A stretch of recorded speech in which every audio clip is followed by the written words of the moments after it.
আপনারা জানেন যে শেখ হাসিনা ক্ষমতা থাকাকালীন যে 15 বছর ধরে গুম খুন করেছে তার বেশিরভাগই আয়নাঘর থেকে সংগঠিত হতো। এবং এই আয়নাঘর শেখ হাসিনা আসলে একটা ডিটেনশন সেন্টার মানে সিক্রেট জেলখানা হিসাবে বানিয়েছিলেন, যেখানে বিরোধী মতের লোকদেরকে রাখা হতো, যেটা হিটলারের সেগ্রেগেশন ইউনিটের মতো। এবং এই আয়নাঘর 10 ফুট বাই 5 ফুট একটা ঘর, যেখানে বন্দীদেরকে 24 ঘন্টাই রাখা হতো দিনের, শুধুমাত্র বাথরুমে যাওয়া ছাড়া। তো এই আয়নাঘর কিন্তু সমস্ত বিশ্বের ভিতরে আলোড়ন সৃষ্টি করেছে। এবং শেখ হাসিনার এই আয়নাঘর, যাকে ইংলিশে বলে মিরর হাউস, সমস্ত বিশ্বে আলোড়ন সৃষ্টি করেছে। বিশেষ করে শেখ হাসিনা দেশ ছেড়ে পালানোর সঙ্গে সঙ্গেই আয়নাঘর থেকে যেভাবে মানুষ বেরিয়ে আসতে শুরু করেছে, বিশেষ করে ব্রিগেডিয়ার জেনারেল আমান আজমি সাহেব, ব্যারিস্টার আরমান সাহেব এবং একজন চাকমা যেন। তো এই কারণেই আসলে সমস্ত বিশ্ব জুড়েই এই আয়নাঘর নিয়ে আলোচনা হচ্ছে এবং থেমে নেই ভারতও। এই আয়নাঘর সম্পর্কে ভারতের বিভিন্ন গণমাধ্যমেও ব্যাপক আলোচনা হচ্ছে। এখানে লিখেছে ভারতের গণমাধ্যমে যে বাংলাদেশ সাম্প্রতিক গণবিক্ষোভ এবং তার জেরে আওয়ামী লীগ সরকারের পতনের পর একটা বিশেষ শব্দ সামাজিক যোগাযোগ মাধ্যম থেকে সংবাদ মাধ্যমে ঘুরতে শুরু করেছে। শব্দটি হলো আয়নাঘর। শব্দটি সামাজিক যোগাযোগ মাধ্যমে যেভাবে উপস্থাপিত হচ্ছে তার নেপথ্যে যেন থমকে আছে অবিমিশ্র ঘৃণা ও আতঙ্ক। কি সেই আয়নাঘর? আয়নাঘর আসলে আওয়ামী লীগ সরকারের আমলে directorate general of forces intelligence পরিচালিত একটি গোপন বন্দিশালা। এর জন্ম শেখ হাসিনার আমলেই। মূলত সরকার বিরোধী চক্রান্তে সন্দেহভাজনদের আটকে রাখা হতো সেখানে। উল্লেখ্য যে ডিজিএফআই দেশটির প্রতিরক্ষা মন্ত্রণালয়ের গোয়েন্দা সংস্থা। আটক ব্যারিস্টার আহমেদ বিন কাশেম আরমান এবং সাবেক সেনা কর্মকর্তা ব্রিগেডিয়ার জেনারেল আব্দুল্লাহ আমান আজমি 8 বছর নিখোঁজ থাকার পর জনসম্মুখে আসেন।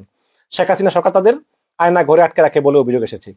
আরমান এবং আজমি দুজনে জানিয়েছেন যে 8 বছর ধরে সেখানে তারা বিনা বিচারে কদর্য অবস্থায় বন্দি দশা কাটিয়েছেন। 5ই আগস্ট প্রধানমন্ত্রীর পদ থেকে পদত্যাগ করে দেশ ছাড়েন শেখ হাসিনা। তারপর থেকেই শুরু হয় আয়না ঘর নিয়ে চর্চা। হাসিনা শাসনামলে বহু ব্যক্তি আচমকা নিরুদ্দেশ হয়েছেন বা গুম হয়েছেন বলে জানা গেছে। তারা প্রত্যেকেই আওয়ামী লীগ সরকারের বিরোধিতা করেছিলেন এবং প্রকাশ্যে হাসিনা সমালোচনা করেছিলেন। ঠিক যেভাবে নাৎসি জমানায় জার্মানিতে বিরোধী পক্ষকে কনসেন্ট্রেশন ক্যাম্পে আটক রাখা হতো, সেই আঙ্গিকেই আয়নাঘর চলতো, এমনটাই জানিয়েছেন সেখান থেকে বেরিয়ে আসা বন্দীরা। শুধু ঢাকা শহরেই নাকি এমন 23টি বন্দিশালা ছিল, তার মধ্যে একটি আয়নাঘর। মানবাধিকার নিয়ে কর্মরত কয়েকটি সংস্থার সমীক্ষা অনুযায়ী 2009 থেকে প্রায় 600 ব্যক্তি রহস্যজনকভাবে নিখোঁজ হয়ে যান। এদের সকলকেই বলপূর্বক তুলে নিয়ে যাওয়া হয়েছিল বলে অভিযোগ এবং এই সব অপহরণের নেপথ্যে সেনাবাহিনীর হাত ছিল বলেও অভিযোগ তোলা হয়। বিভিন্ন মানবাধিকার সংগঠনের দাবি যে শুধু তৎকালীন সরকারের সমালোচকেরাই নন, চরমপন্থী বা সন্ত্রাসবাদী হিসেবে চিহ্নিত করেও কিন্তু বহু মানুষকে আয়নাঘর অথবা সেই জাতীয় গোপন বন্দিশালাগুলোতে আটক করা হয়েছিল, যাদের মধ্যে কিছু মানুষকে পরে মুক্তি দেওয়া হয় এবং বেশ কিছু মানুষকে হত্যা করা হয়। খুব কম মানুষকেই কিন্তু বিচারের জন্য আদালতে তোলা হয়। বেশ কিছু মানুষকে হত্যা করা হয়। 2022 সালের 14ই আগস্ট সুইডেনের এক সংবাদ মাধ্যম নেত্র নিউজ এক তদন্তমূলক প্রতিবেদন প্রকাশ করে সেখানে প্রথম দাবি করা হয় যে আয়নাঘর নামে এক গোপন কারাগারে আকস্মিকভাবে নিখোঁজ হয়ে যাওয়া মানুষদের আটকে রেখে নির্যাতন করা হচ্ছে এবং নেত্র নিউজ সেই কারাগারের সম্ভাব্য অবস্থানও জানিয়েছিল। তাদের এই দাবির ভিত্তি হিসাবে হাসিনুর রহমান এবং শেখ মোহাম্মদ সেলিমের বয়ান প্রকাশ করে তারা আয়নাঘরে আটক ছিলেন বলে দাবি করেন। 2018 সালের 8ই আগস্ট বাংলাদেশের সাবেক সেনা কর্মকর্তা এবং র্যাপিড অ্যাকশন ব্যাটালিয়ন র্যাব সদস্য হাসিনুরকে 10-15 জন লোক তার মিরপুরের আবাস থেকে তুলে নিয়ে যায়। 2022 সালে তাকে তার বাড়ির সামনে রেখে আসা হয়। ওই সময় তিনি অসুস্থ, তার কথাবার্তা অসংলগ্ন ছিল এবং উচ্চ রক্তচাপের সমস্যায় তিনি ভুগছিলেন বলে পরিবার সূত্রে জানা যায়। হাসিনুর জানান যে 16 মাস তাকে আয়না ঘরে রেখে আটকে নির্যাতন করা হয়েছে। চট্টগ্রামে জামায়াতুল মুজাহিদিন গোষ্ঠীর বেশ কয়েকজন সদস্যকে 2005 থেকে 6 নাগাদ হাসিনুর গ্রেপ্তার করেছিলেন। তারা নাশকতামূলক কাজে জড়িত ছিলেন বলে জানা যায়। তা সত্ত্বেও দেশদ্রোহিতার অভিযোগে হাসিনুরকে ওই সময় পদচ্যুত করা হয়। নেত্র নিউজ ওই সময় বেশ কিছু কারাগৃহের ছবি প্রকাশ করে সেগুলো আয়নাঘরের। তাদের আরো দাবি যে ওই ছবিগুলো সেখানে কর্মরত সামরিক কর্মকর্তাদেরই তোলা। দাবি করা হয় যে Bangladesh counter terrorism intelligence bureau এবং ডিজিএফআই আয়নাঘরের দায়িত্বে রয়েছে। নেত্র নিউজ আরো জানায় যে ঢাকা ক্যান্টনমেন্ট এলাকার কোনো ভবনেই এই গোপন কারাগারটি তৈরি করা হয়েছে। নেত্র নিউজের এই প্রতিবেদন প্রকাশিত হয় রাষ্ট্রপুঞ্জের মানবাধিকার বিভাগের প্রধান মিশেল ব্যাশেলেটের বাংলাদেশ সফরের প্রাককালে। মিশেল ঢাকায় এসে এইসব আচমকা নিখোঁজ হয়ে যাওয়া ব্যক্তিদের সম্পর্কে খোঁজখবর নেন এবং প্রত্যাবর্তনের আগে ঢাকায় আয়োজিত একটি সাংবাদিক সম্মেলনে এইসব নিরুদ্দেশ সম্পর্কিত খবরে সিলমোহর দেন। একই সাথে তিনি আইন বহির্ভূত হত্যা এবং নিখোঁজ ব্যক্তিদের ব্যাপারে নিরপেক্ষ তদন্তের দাবি করেন। হিউম্যান রাইটস ওয়াচ নামে একটি আন্তর্জাতিক স্তরে মানবাধিকার নিয়ে কর্মরত অসরকারি প্রতিষ্ঠানের মুখপাত্র মীনাক্ষী গঙ্গোপাধ্যায়ের দাবি যে বাংলাদেশ সরকারই এইসব ব্যক্তিদের নিখোঁজ হয়ে যাওয়ার জন্য দায়ী।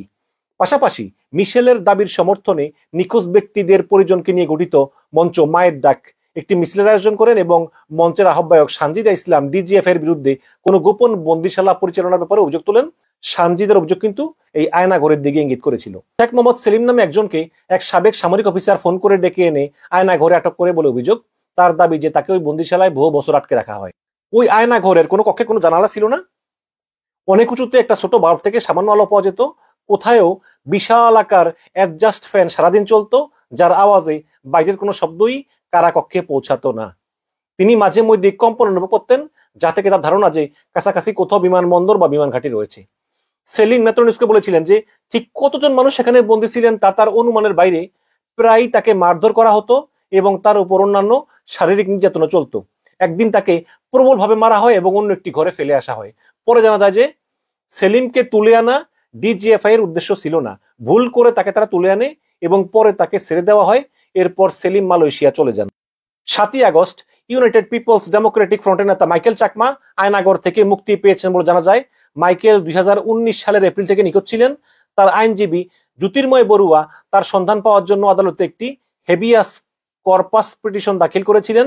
তিনি মাইকেলের বাড়ি ফেরার খবরটি যে সত্য তার সংবাদ মাধ্যমে জানিয়েছেন। তার মানে মাইকেল চাকমা ফিরেছে।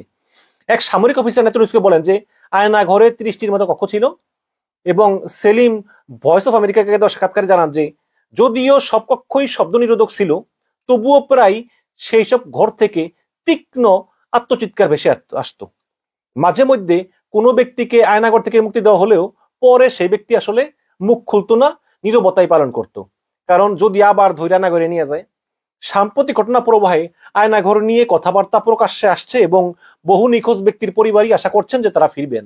7ই আগস্ট ডিজিএফআই এক সংবাদ মাধ্যমকে জানায় যে এই মুহূর্তে আর কোনো ব্যক্তি আটক নেই। 2011 সালে আতাউর রহমান নামে মাদারীপুরের এক ব্যক্তি নিখোঁজ হয়ে যান। বাংলাদেশের গণমাধ্যমকে তার স্ত্রী নাদিরা সুলতানা জানান যে তিনি তার স্বামীকে ফিরিয়ে আনতে ঢাকা রওনা দিয়েছেন। নাদিরার মতো বহু মানুষই এখন নিখোঁজ পরিজনদের ফিরে আসার অপেক্ষা প্রহর গুনছেন, যারা শেখ হাসিনা সমালোচনা করতে গিয়ে গুম হয়েছেন। তবে তারা সকলেই জীবিত রয়েছেন কিনা তা নিয়ে একটি প্রশ্ন থেকেই যাচ্ছে। এই হচ্ছে গিয়ে অবস্থা। দীর্ঘ 15 বছর ধরে এই অবৈধ ক্ষমতা কক্ষিগত করার জন্য শেখ হাসিনা যার পর নাই মানুষকে গুম করেছেন, খুন করেছেন, যা খুশি তা করেছেন। এই শেখ হাসিনার বিচার করতেই হবে এবং আমাদের যারা বিদেশি বড় বড় লয়ার আছেন, টবি ক্যাডম্যান সহ, এইসব এভিডেন্স গুলো সংগ্রহ করে এবং বাংলাদেশ সরকারের সহায়তায়, যেহেতু ইউনূস সাহেব সরকারে আছেন সহায়তায়, এই শেখ হাসিনার বিরুদ্ধে দ্রুত আন্তর্জাতিক অপরাধে মামলা করে তার বিচার করতেই হবে, এর কোনো বিকল্প নাই। পৃথিবীর ইতিহাসে যাতে আর কোনো শাসক এই ধরনের আয়নাঘর প্রতিষ্ঠা করতে না পারে, শেখ হাসিনার করুণ পরিণতি দেখে তারা শিক্ষা লাভ করবে। কাজেই শেখ হাসিনার বিচার করা অত্যন্ত জরুরি। ধন্যবাদ।